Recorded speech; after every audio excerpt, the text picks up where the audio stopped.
Ya, entonces vamos hoy día a verlos. Estábamos en Efesios, ¿cierto? Y vamos a leer Efesios 2 desde el versículo 10 al versículo 19.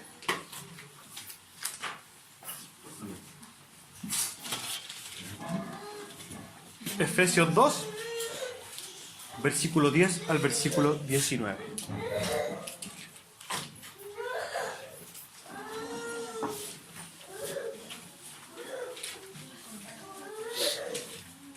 Cuando usted lo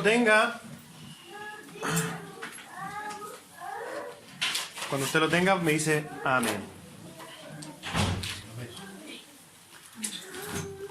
Vamos a leer entonces. Dice así: porque somos hechura suya, creados en Cristo Jesús para buenas obras, las cuales Dios preparó de antemano para que anduviésemos en ellas. Por tanto, acordaos de que en otro tiempo vosotros, los gentiles, en cuanto a la carne, erais llamados incircuncisión por la llamada circuncisión hecha con mano en la carne. En aquel tiempo estabais sin Cristo, alejados de la ciudadanía de Israel y ajenos a los pactos de la promesa, sin esperanza y sin Dios en el mundo. Pero ahora en Cristo Jesús, vosotros que en otro tiempo estabais lejos, habéis sido hechos cercanos por la sangre de Cristo. Porque Él es nuestra paz, que de ambos pueblos hizo uno, derribando la pared intermedia de separación, aboliendo en su carne las enemistades, la ley de los mandamientos expresados en ordenanzas, para crear en sí mismo de los dos un solo y nuevo hombre, haciendo la paz, y mediante la cruz reconciliar con Dios a ambos en un solo cuerpo, matando en ella las enemistades. Y vino y anunció las buenas nuevas de paz a vosotros que estabais lejos y a los que estaban cerca. Porque por medio de Él, los unos y los otros tenemos entrada por un mismo Espíritu al Padre. Así que ya no sois extranjeros ni advenedizos, sino conciudadanos de los santos y miembros de la familia de Dios. Toma asiento. Amén. Si usted se fija, es un extracto bastante largo. Son bastantes versículos, dice muchas cosas.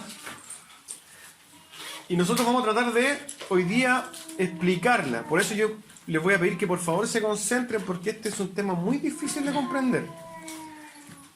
Así que necesito que esté atento con todos los sentidos puestos y anote. Si usted tiene dudas, después me las puede hacer por interno. Si usted se fija en sus trípticos del día de hoy, se llama el mensaje El pueblo de Dios, ¿cierto? A modo de introducción, quiero contarles que hoy día, yo creo que sobre todo aquí en nuestra cultura chilena, yo creo que el 95% más o menos de las iglesias cree, sostiene, predica, estudia la Biblia en base a una teología que se llama teología dispensacional. ¿Ya? Puede que alguna vez usted haya escuchado las dispensaciones, las famosas dispensaciones. Esta teología dispensacional sostiene muchas verdades, sostiene muchas premisas con las cuales la gente que estudió en base a esta teología empieza a construir otras cosas en la misma Biblia. Cuando ellos se acercan a la palabra de Dios, van a interpretar ciertos pasajes que son, por ejemplo, para Israel y otros para la iglesia. Va a ser una separación. Dispensación significa administración, separación, etc. Y lo que hace esta teología es separar a Israel y a la iglesia. Son dos cosas totalmente diferentes para ellos. Son cosas totalmente diferentes para los que creen en este sistema de estudio o en este macizo teológico, como podríamos decirle. Ahora, yo creo que ustedes, la gran mayoría de nosotros, hemos escuchado cosas que creemos o creímos en algún momento que eran verdades absolutas, pero que están fundamentadas en esta teología. Por ejemplo, el rapto pretribulacional o el rapto de la iglesia. Yo creo que muchos escucharon y hoy día muchos hermanos creen que la iglesia va a ser arrebatada en un pacto secreto y que el Señor va a venir 7 años después y durante ese periodo va a venir la tribulación y que, y que en este caso los judíos van a tener otro tipo de salvación. Esa forma de ver la escatología está fundamentada ¿en qué? En la teología dispensacional.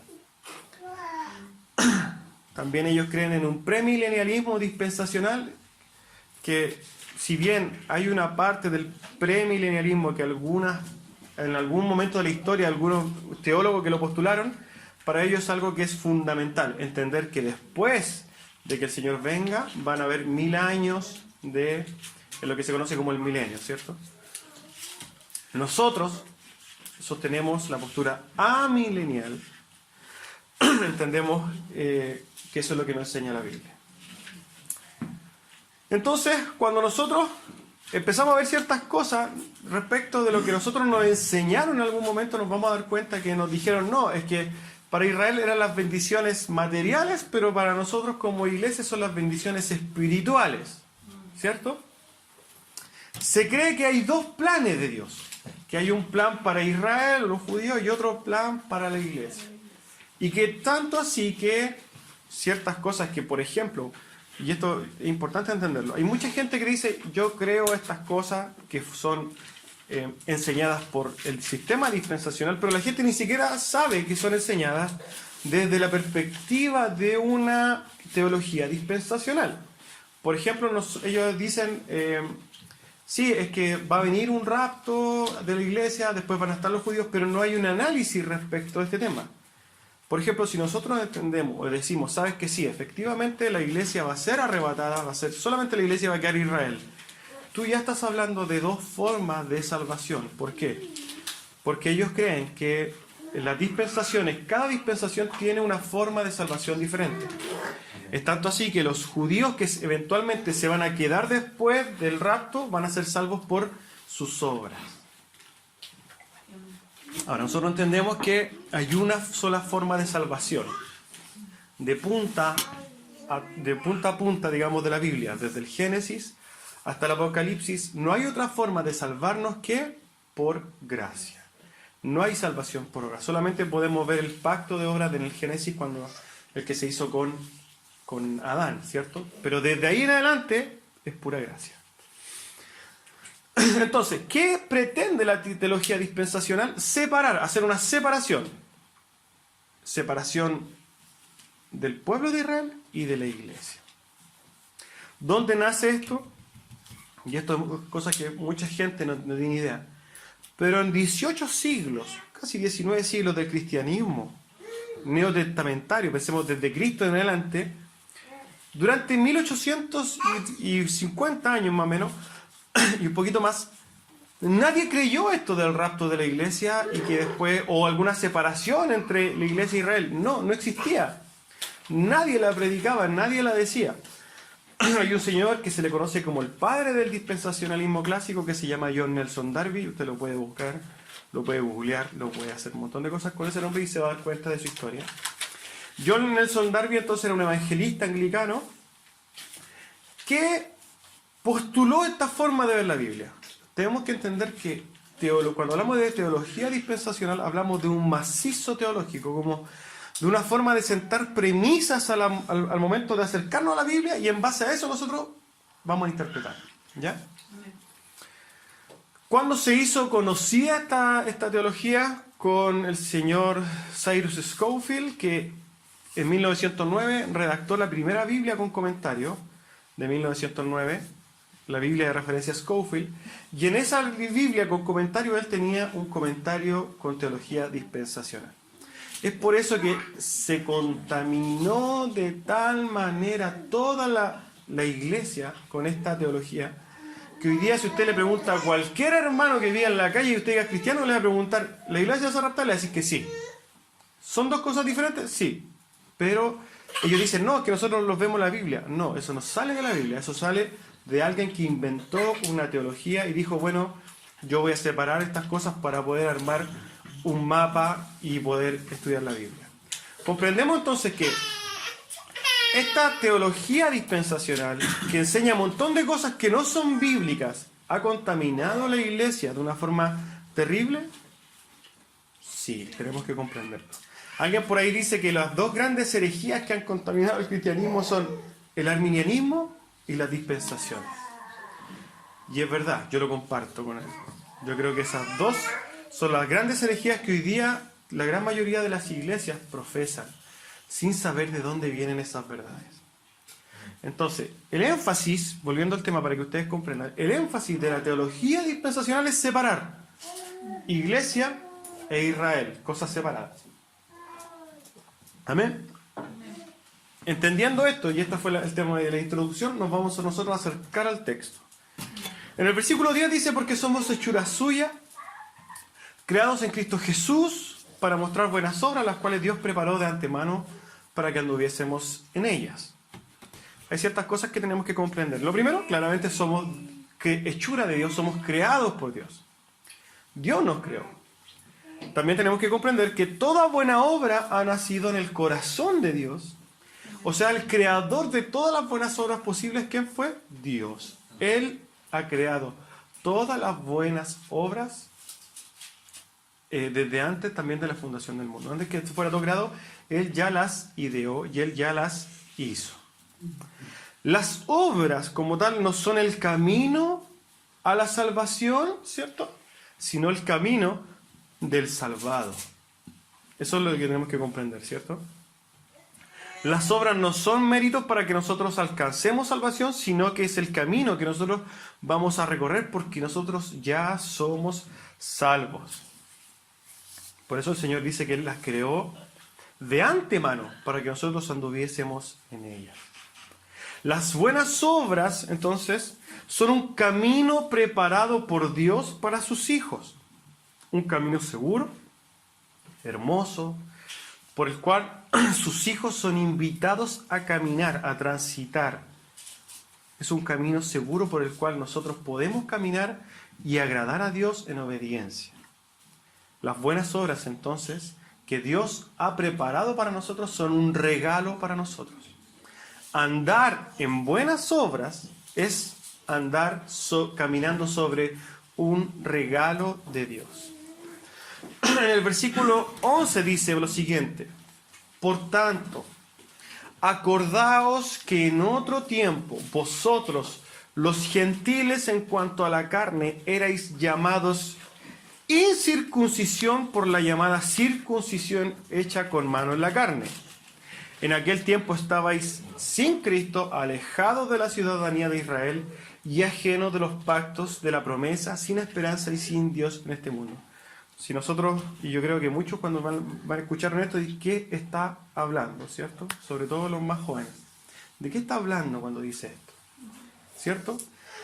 Pablo dice entonces, por esto, o sea, conclusión, acuérdense que en otro tiempo, o sea, en un tiempo anterior, nosotros los gentiles, ¿quiénes eran los gentiles?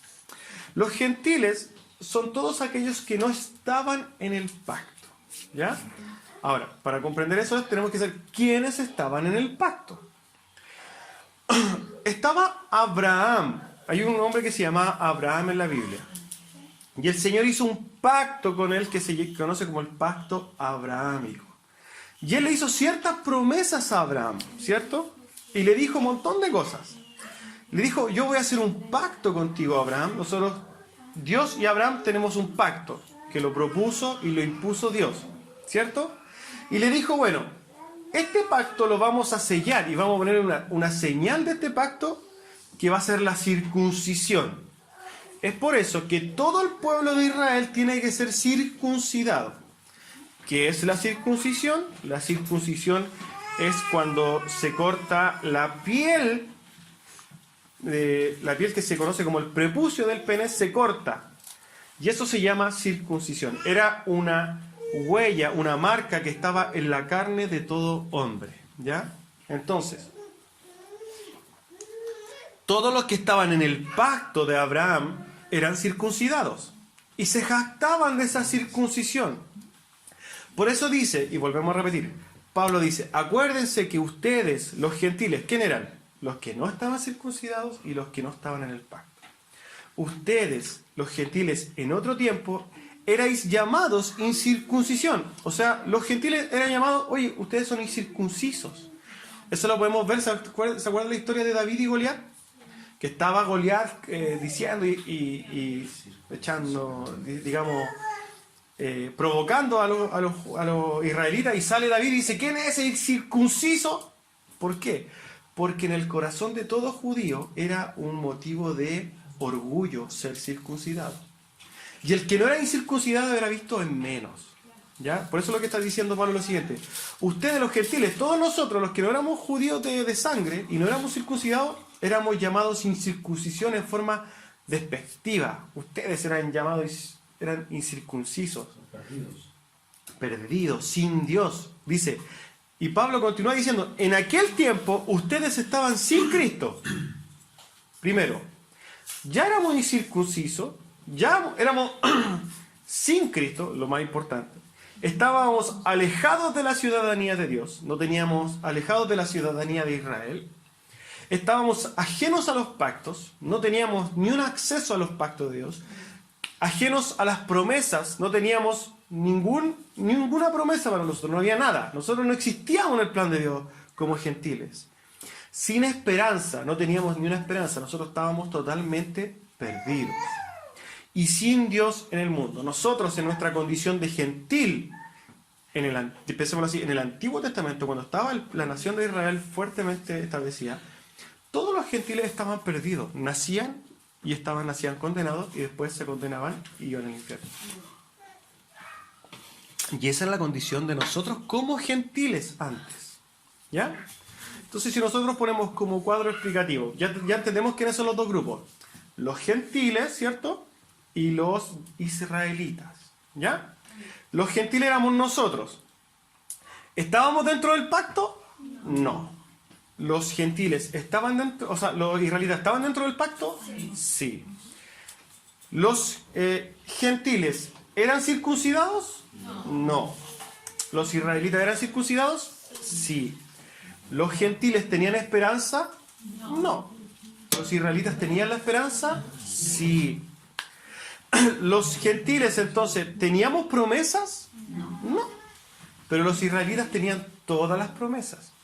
¿Los gentiles estaban cerca o tenían acceso a Dios? No. Los israelitas sí tenían todo el acceso de Dios. ¿Los gentiles eran hijos de Abraham? No. Pero los israelitas sí eran hijos de Abraham. Comprendiendo esto vamos a poder seguir avanzando, ¿cierto? Ahora, tenemos claro que hay dos grupos de personas. Los israelitas, que eran los que tenían todas las promesas, eran circuncidados, tenían el pacto, y los gentiles. Los israelitas miraban en forma despectiva a todo gentil. La cultura judía, el hombre judío era terriblemente racista. Cualquier persona que no era judío eran llamados perros por los judíos. Los judíos le decían perros a los gentiles. ¿Ya? Nosotros comprendemos hoy día el nazismo o el racismo llevado a la época contemporánea, porque en este caso Hitler con los mismos judíos en contra de ellos, o después con el apartheid contra los negros, ¿cierto? Pero en ese momento los judíos eran los que eran racistas para con los demás, ¿cierto?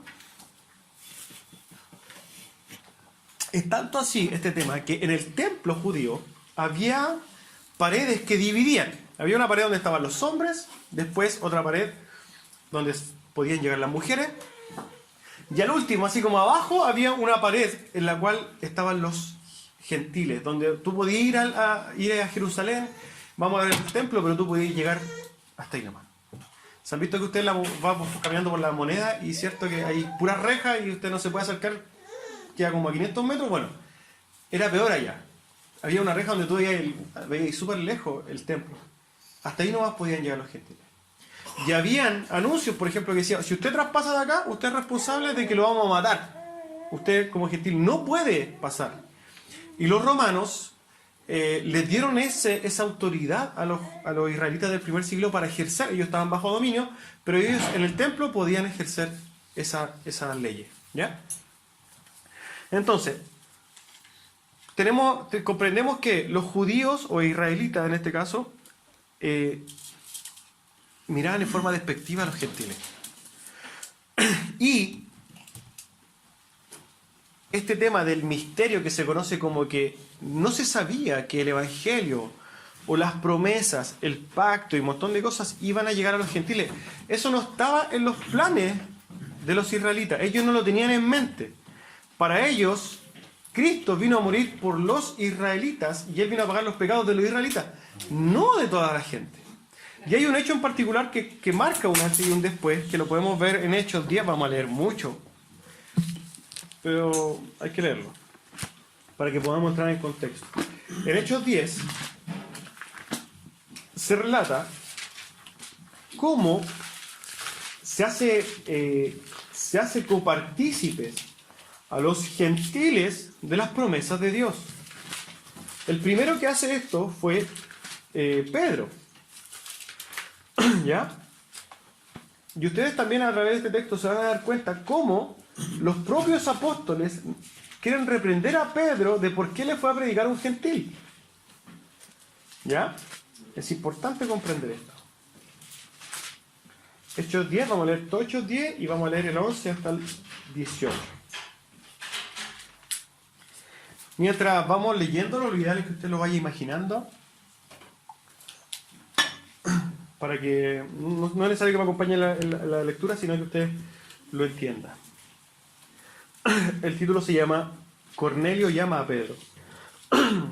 Había en Cesarea un hombre llamado Cornelio, centurión de la compañía llamada La Italiana, piadoso y temeroso de Dios con toda su casa, y que hacía muchas limosnas al pueblo y oraba a Dios siempre.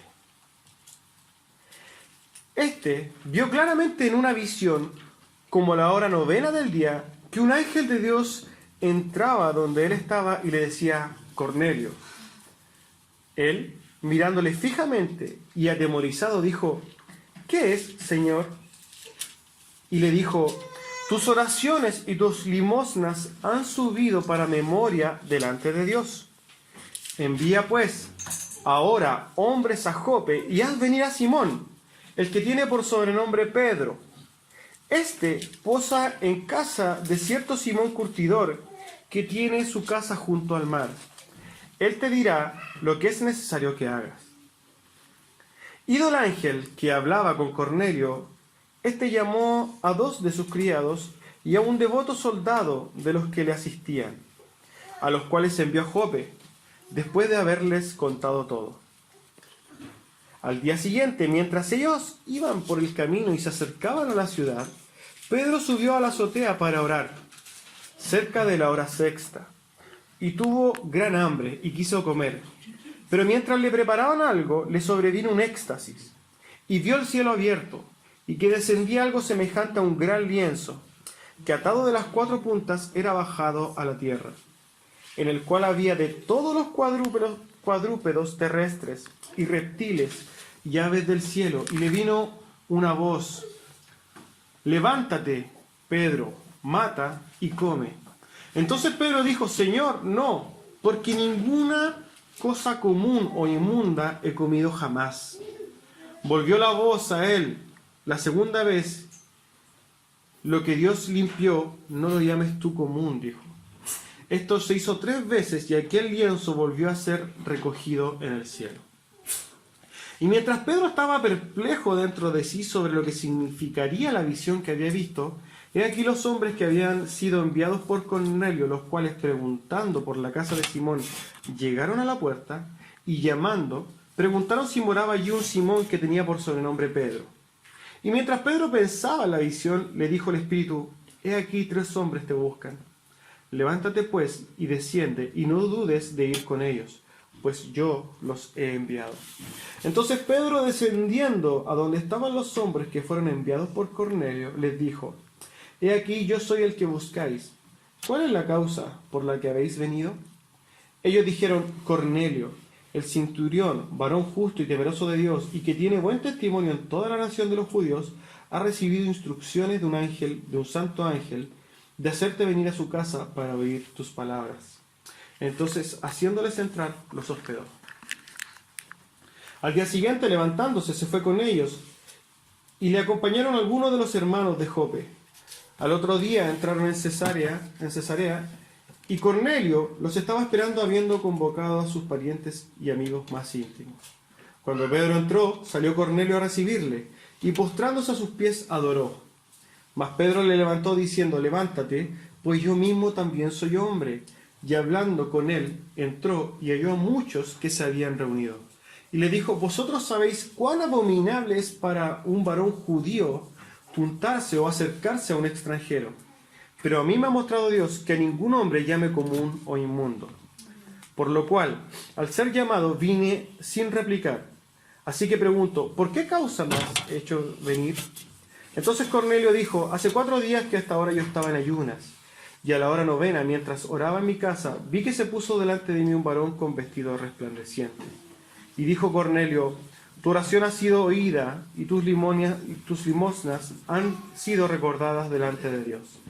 Envía pues a Jope y haz venir a Simón, el que tiene por sobrenombre Pedro, el cual mora en casa de Simón, un curtidor junto al mar, y cuando llegue, él te hablará.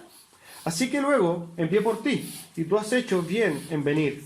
Ahora pues, todos nosotros estamos aquí en la presencia de Dios para oír todo lo que Dios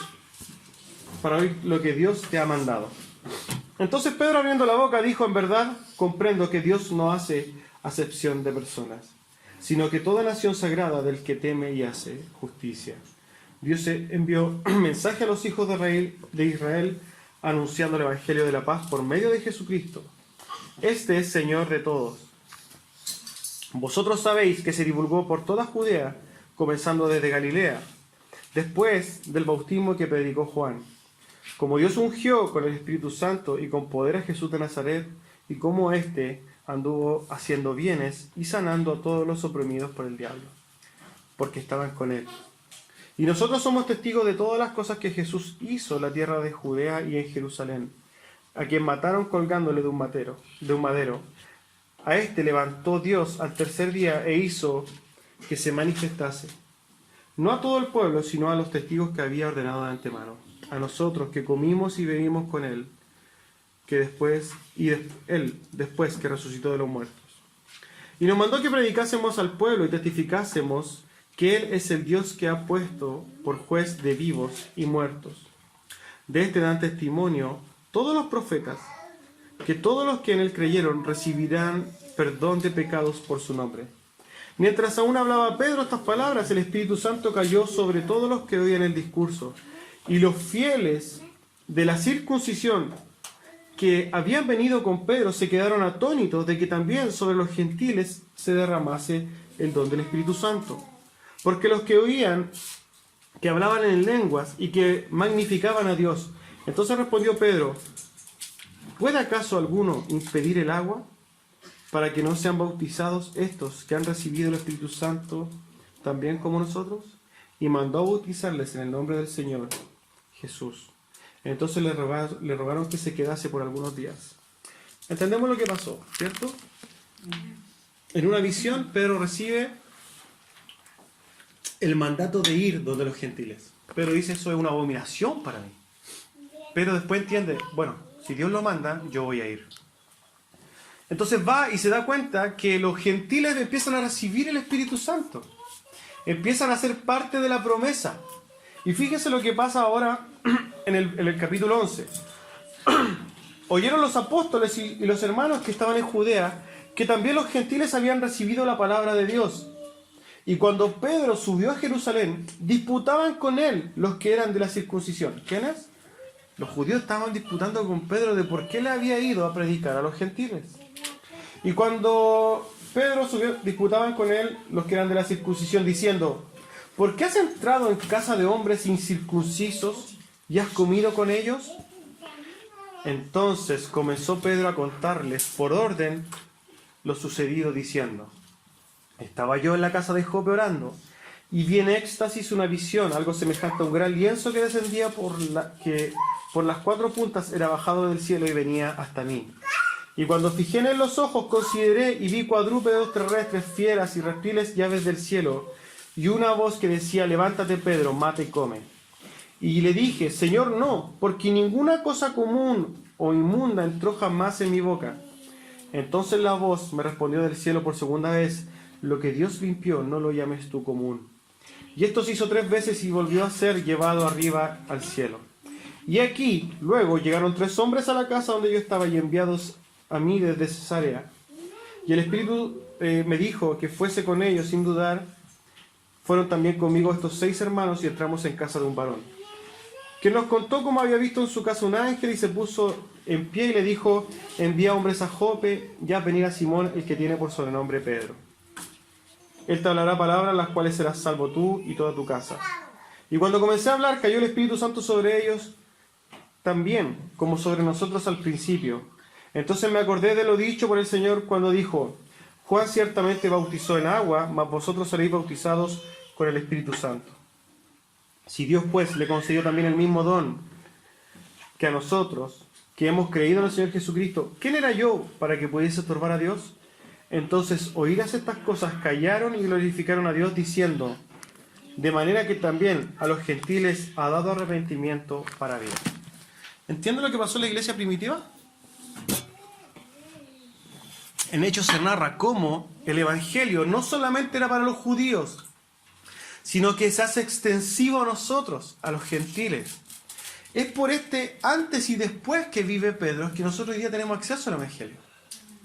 ¿Por qué? Porque antes era para ellos, las promesas eran de los judíos, de nadie más. ¿Ya? Es tanto este problema, y quiero seguir insistiendo para que ustedes puedan después, al momento de estudiar la iglesia cristiana del primer siglo, puedan comprender lo siguiente. Siguieron los problemas entre los cristianos judíos y los cristianos gentiles. ¿Ya? Los cristianos gentiles eran mirados por algunos grupos que eran como más conservadores dentro de los judíos, que eran como más, se apegaban más a la ley de Moisés.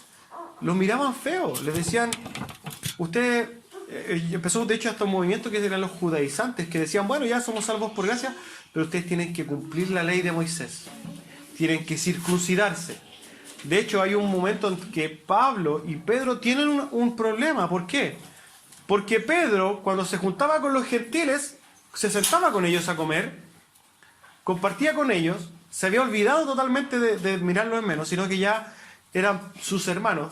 Pero cuando venían ciertos judíos que eran de estos que les gustaba el tema de la ley mosaica o de Moisés, Pedro se apartaba. Entonces, cuando Pablo vio esto, le dijo: Pedro, ¿por qué eres un hipócrita? ¿Por qué haces esto? Y lo encaró. Pedro dijo: sí, tiene razón, no lo tengo que hacer. Eso también lo pueden encontrar. Y hay un tema también importante respecto a los judaizantes que gatilla en el año 50 el primer concilio de la iglesia. El concilio es cuando se junta la iglesia y empiezan a tomar acuerdos. ¿Ya? ¿Cuál era el problema? Que se le estaba pidiendo a los cristianos gentiles, a los que estaban afuera, se le estaba pidiendo que se apegaran a la ley de Moisés. ¿Cierto? Entonces se hace este concilio. Y Jacobo, Santiago, líder de la iglesia de Jerusalén, dice lo siguiente: por lo cual yo juzgo que no se inquiete a los gentiles que se convierten a Dios, sino que se les escriba que se aparten de las contaminaciones de los ídolos, de la fornicación, de ahogado y de sangre.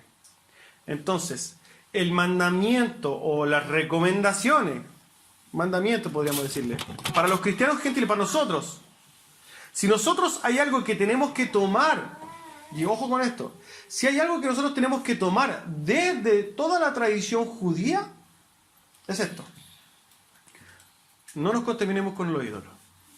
Y entendemos que los ídolos son muchas cosas. De fornicación, tenemos que apartarnos de la fornicación. De animal ahogado, comerse un animal que se ahogó, no tenemos que hacer. Y comer sangre. Esas 4 cosas hoy día, nosotros como hijos de Dios, tenemos que respetarlas. No porque vamos a perder nuestra salvación, no. No tenemos que hacerlo por un tema de salvación, sino porque Dios manifestó a través de su palabra que eso le agrada, que nosotros hoy día le obedezcamos en esos puntos. ¿Ya?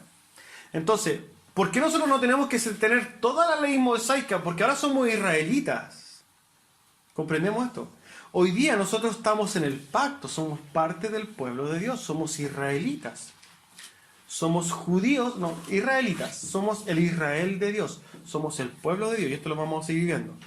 Pero no tenemos que hacer todas las leyes ceremoniales de los israelitas, sino que tenemos que estas 4 cosas: los ídolos, la fornicación, animal ahogado y de sangre. ¿Ya? En el pasaje decía, acordaos pues, este es el único imperativo que hay, el mandato. Acuérdense entonces, acuérdense de esto, que ustedes antes, en otras palabras, no eran nadie. Hermanos, nosotros acordémonos que nosotros estábamos ajenos. Acordémonos que antes nosotros estábamos perdidos.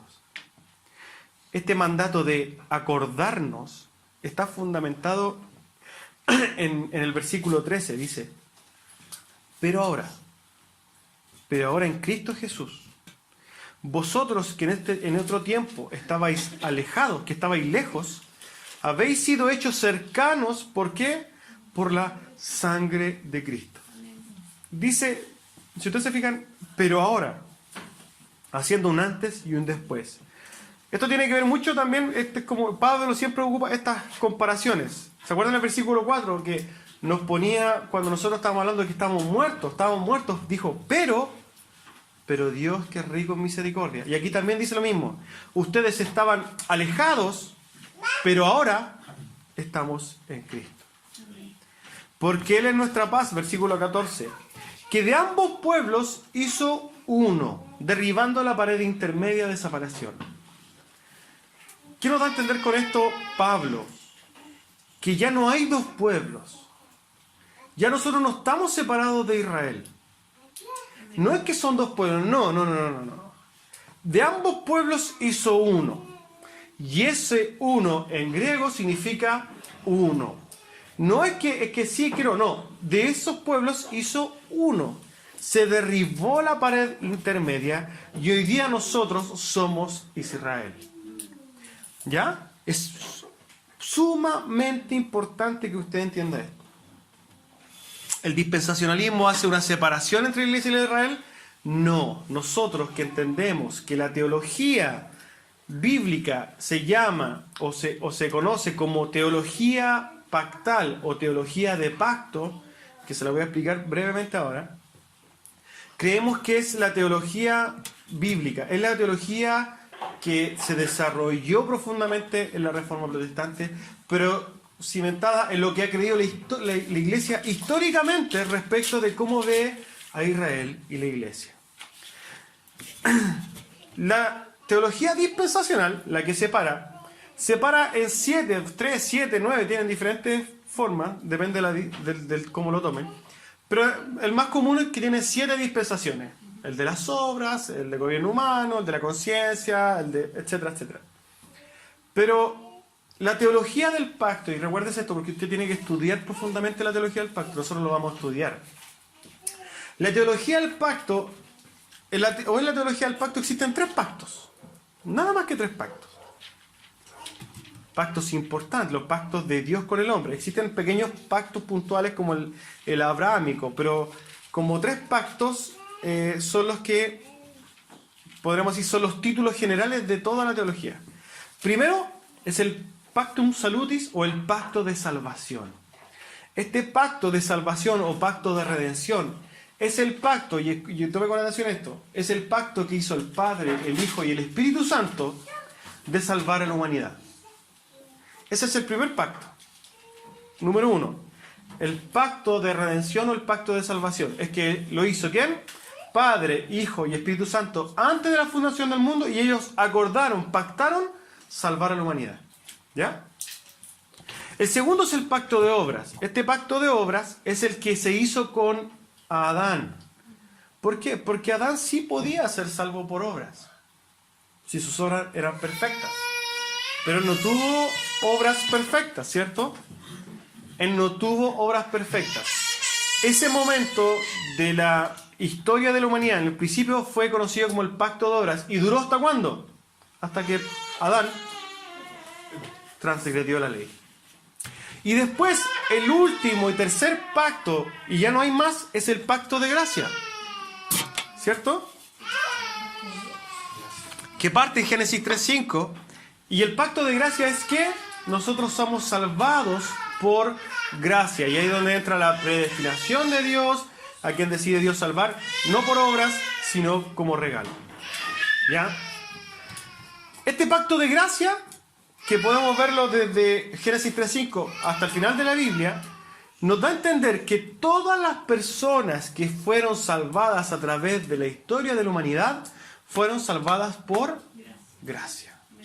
No existe un salvado por obras, no existe un salvado por inocencia, no existe un salvado por la ley, no existe nada.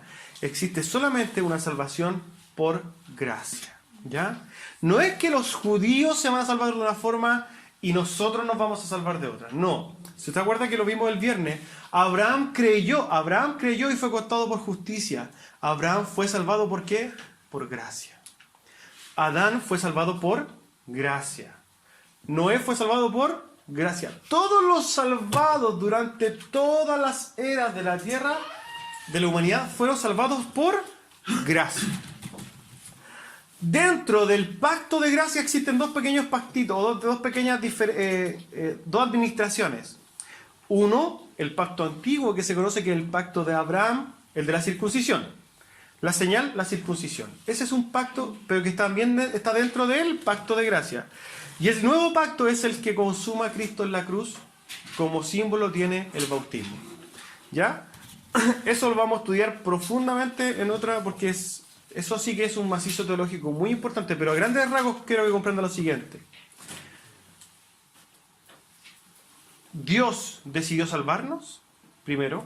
Segundo, hubo un pacto de obras, el cual rompió y quebró y no lo pudo cumplir Adán.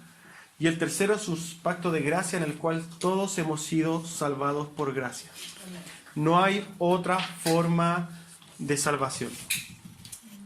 La teología del pacto entonces ve la escritura como una narración de la historia redentora, que puede ser vista cómo Dios va desarrollando y desplegando este pacto de gracia desde sus etapas iniciales, entonces en Génesis 3:15, hasta el final en el cumplimiento de Cristo.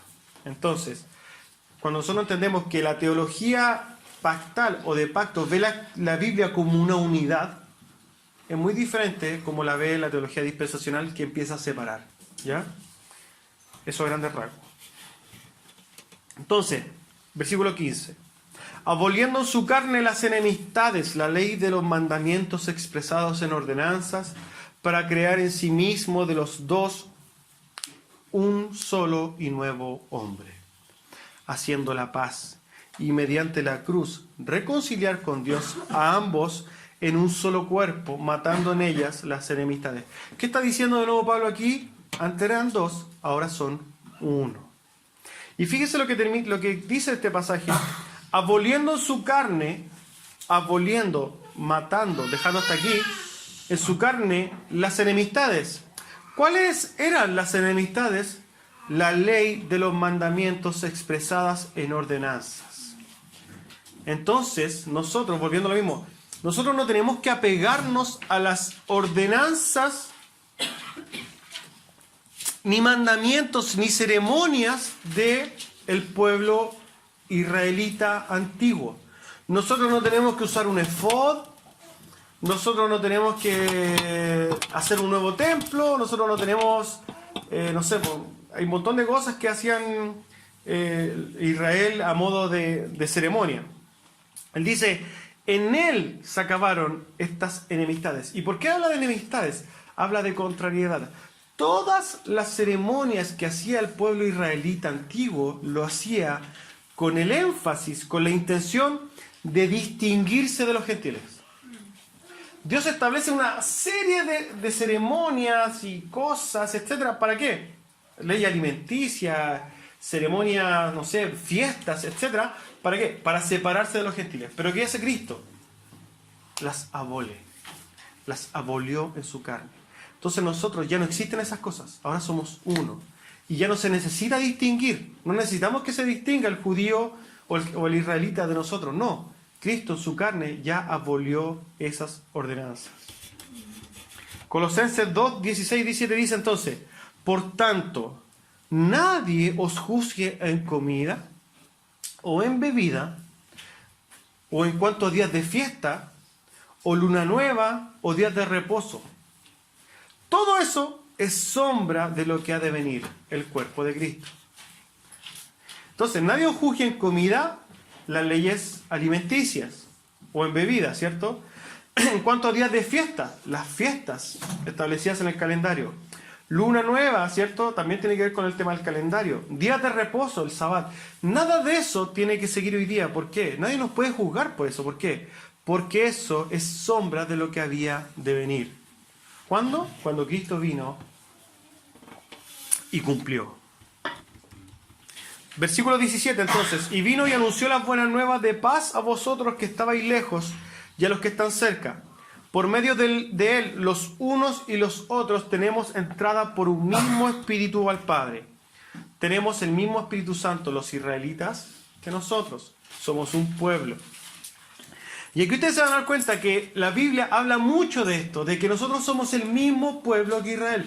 Somos hijos de Abraham, ¿cierto? Somos israelitas, somos el Israel de Dios. Aquí hay una serie de versículos que vamos a ir viendo. Hechos 10, 19 al 22, si usted quiere los anota, si es que no, los escucha. Así que, hermanos, teniendo libertad para entrar en el lugar santísimo. ¿Quiénes podían entrar en el lugar santísimo?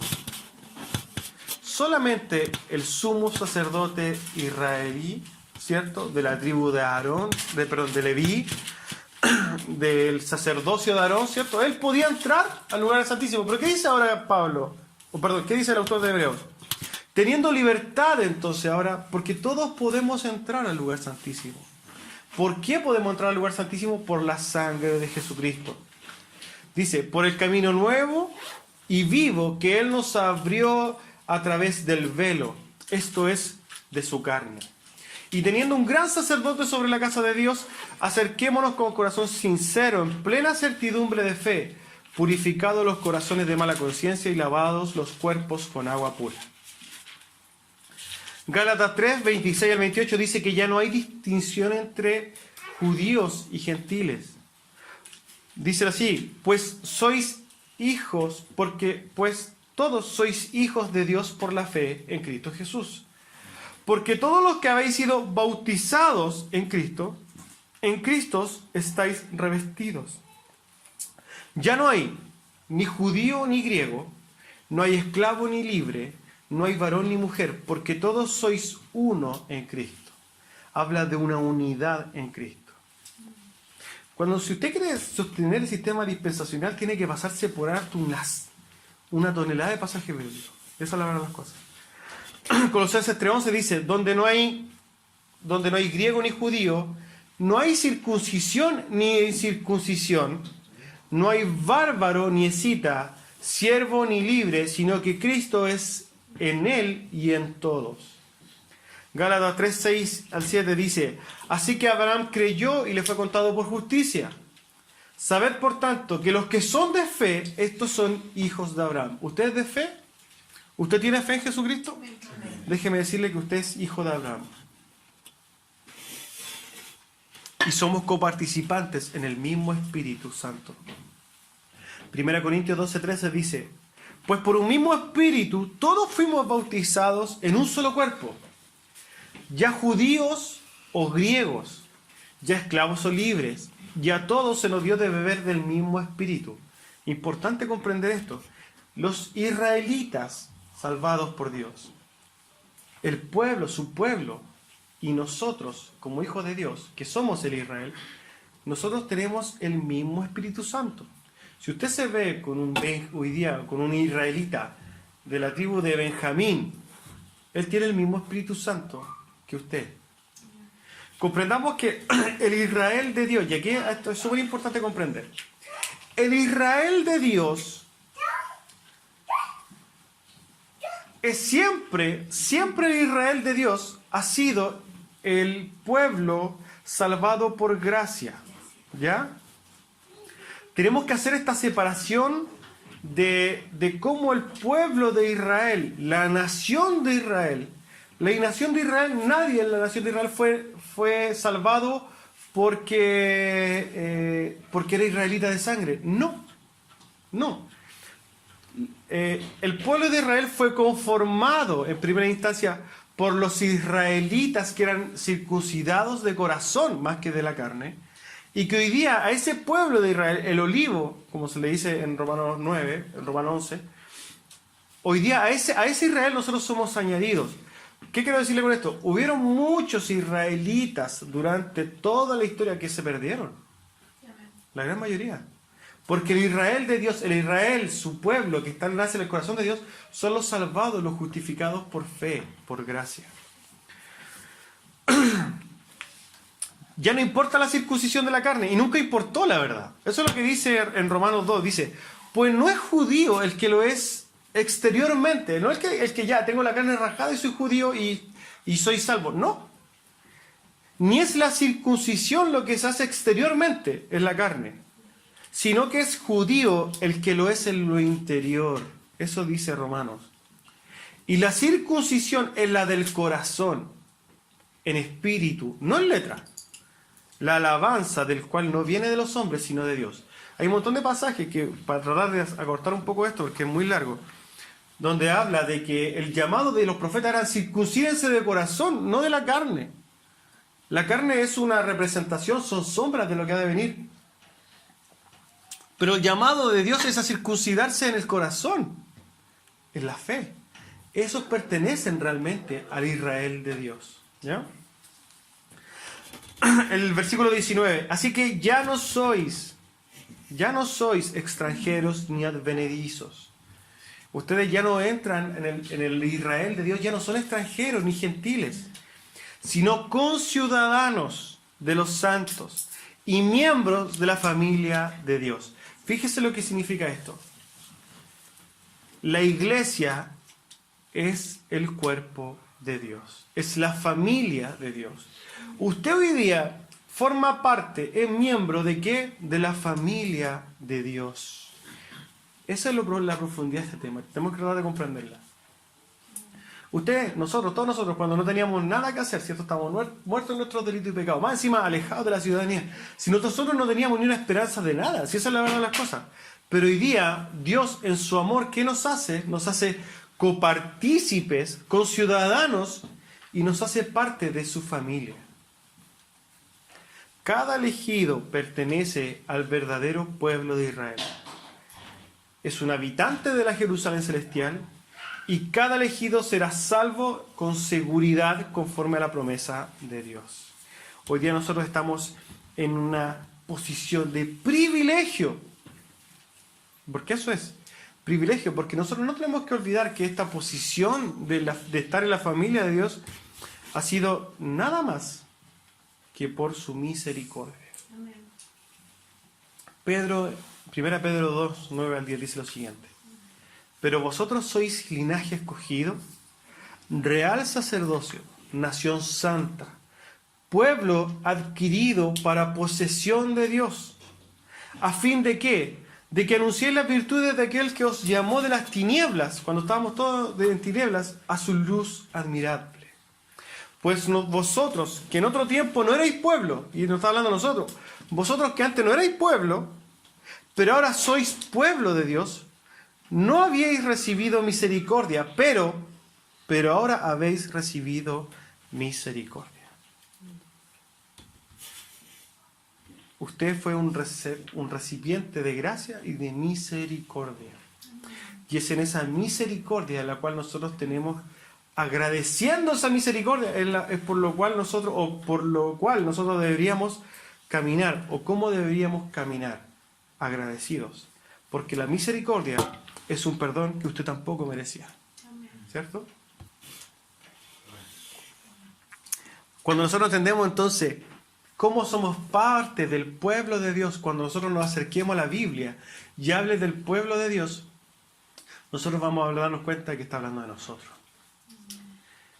Marcos 1:21 dice, y dará a luz un hijo, y llamará su nombre Jesús, porque él salvará a su pueblo de sus pecados. Jesús vino a salvarnos a nosotros. Nosotros estábamos antes de la fundación del mundo predestinados a ser parte de su pueblo y salvados por la sangre de Cristo. Amén. Pónganse de pie, vamos a orar.